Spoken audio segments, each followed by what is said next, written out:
अस्सलाम वालेकुम।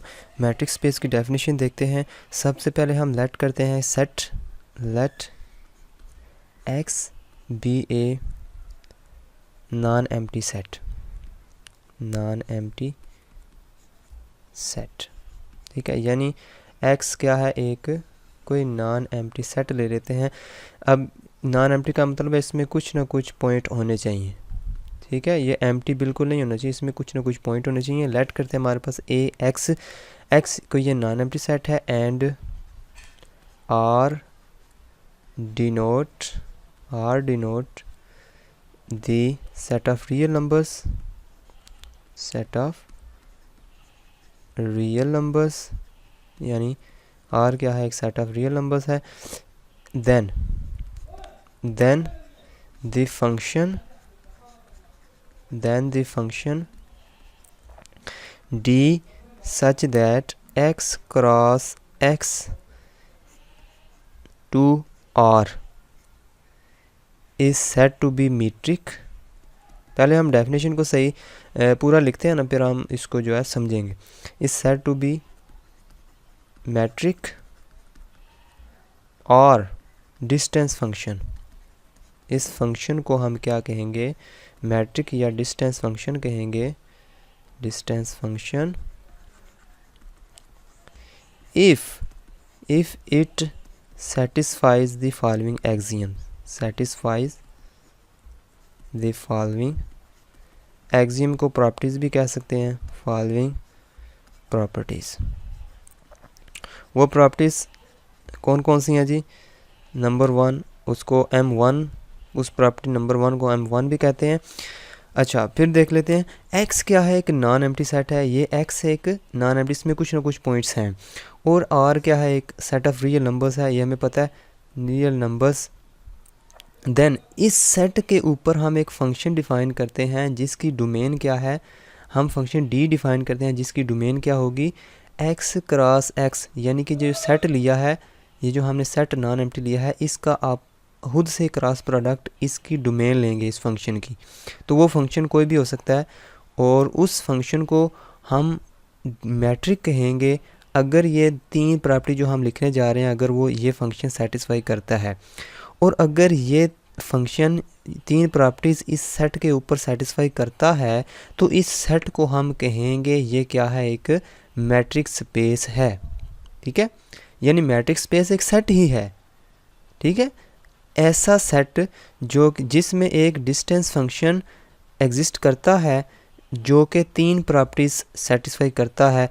अगर ये 3 प्रॉपर्टीज़ वो सेटिस्फाई करता है तो उस सेट को हम क्या कहेंगे, मैट्रिक स्पेस। और इस फंक्शन को हम कहेंगे ये डिस्टेंस फंक्शन है। तो पहली प्रॉपर्टी क्या है, for all X Y belongs to X. यानी कि कोई से भी 2 पॉइंट ले लें, एक्स और वाई, एक्स में से, इस सेट एक्स में से कोई से भी 2 पॉइंट ले लेते हैं, एक एक्स और एक वाई। कोई से भी 2 पॉइंट ले लें, उनके दरमियान जो डिस्टेंस होगा, उन दोनों के दरमियान जो डिस्टेंस होगा यह हमेशा ग्रेटर देन 0 होगा या 0 के बराबर होगा, ठीक है। अगर ये 0 के बराबर होगा एंड, इधर लिख देंगे एंड डी एक्स वाई, ये 0 के बराबर होगा दोनों के दरमियान distance, if and only if x बराबर होगा वाई के, ठीक है। हमने पहली प्रॉपर्टी क्या लिखी है कि कोई से भी 2 पॉइंट एक्स वाई ले लें इस सेट में से, वो उनके दरमियान जो डिस्टेंस होगा वो हमेशा या तो ग्रेटर देन 0 होगा या 0 के बराबर होगा। अगर ही वो 0 के बराबर होता है तो इसका मतलब है वो दोनों एक्स और वाई आपस में बराबर हैं। इफ़ एंड ओनली इफ़ का मतलब है ये लेके हम ये प्रूव करेंगे, ये लेके हम ये प्रूव करेंगे। इफ़ एंड ओनली इफ़ का ये मतलब होता है। अब दूसरी प्रॉपर्टी क्या है इसकी, M2, दूसरी प्रॉपर्टी है कि for all X Y belongs to X. यानी x में से कोई से भी 2 पॉइंट ले लेते हैं, x और y, तो डिस्टेंस बिटवीन x और y ये बराबर होगा distance between y and x। यानी x और y को आपस में शफल कर सकते हैं, कोई उनके जो रिज़ल्ट होगा डिस्टेंस उनके दरमियान में कोई फ़र्क नहीं आएगा, तो इन दोनों को आपस में शफल कर सकते हैं। एक्स को वाई लिख दिया हमने और वाई को एक्स लिख दिया। तो इस चीज़ को कहते हैं सिमेट्रिक प्रॉपर्टी, सिमेट्रिक प्रॉपर्टी। ठीक है, तो ये होगी नंबर 2 प्रॉपर्टीज़। तो 2 प्रॉपर्टीज़ हमने लिखी हैं इस सेट की। ये इस जो है ना मैट्रिक फंक्शन डी, इस फंक्शन की 2 प्रॉपर्टीज़ लिखी हैं। तीसरी प्रॉपर्टी क्या है, M3 इसको क्या लेते हैं, फॉर ऑल। हम तीसरी प्रॉपर्टी में हम 3 पॉइंट ले लेते हैं, कोई से भी 3 पॉइंट लेते हैं, एक्स वाई जेड। ठीक है, किस में से लिए हमने, एक्स में से लिए हैं, बिलोंग टू एक्स लिखा है, जिसका मतलब है इस एक्स में से हमने कोई से 3 पॉइंट ले लेने हैं, जेड भी कोई से 3, इधर भी हो सकता है इधर।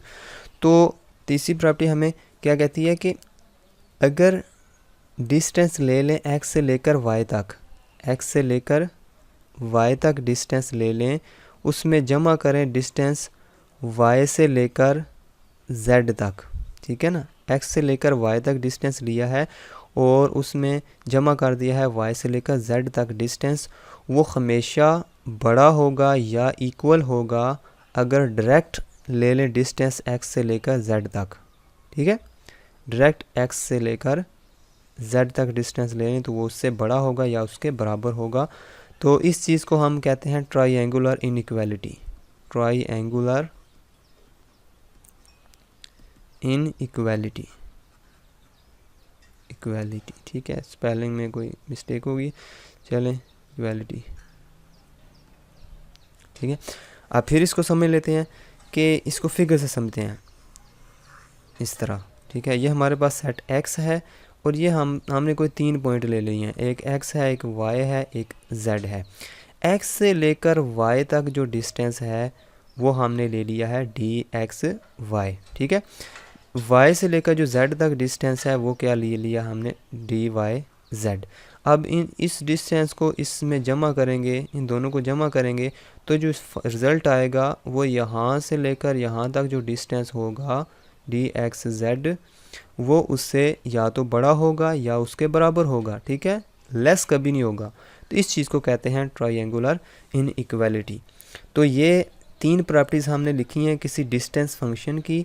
अगर किसी सेट में एक फंक्शन ऐसा एग्जिस्ट करता है जिस पे ये तीनों प्रॉपर्टी सेटिस्फाई करते हैं, तो उस सेट को हम कहते हैं कि वो क्या है, एक मैट्रिक स्पेस है। और वो जो फंक्शन है जो हमने डिफ़ाइन किया है उस सेट के ऊपर, वो क्या है, एक मैट्रिक फंक्शन है या डिस्टेंस फंक्शन है। अब इसकी एग्जांपल्स हम नेक्स्ट वीडियो में डिस्कस करेंगे। इस वीडियो में हम सिर्फ डेफिनेशन के बारे में ही पढ़ना था हमने। तो नेक्स्ट वीडियो में इंशाल्लाह हम जो है इसकी एग्जांपल्स करेंगे, एग्जांपल्स बहुत सारी हम करेंगे इंशाल्लाह।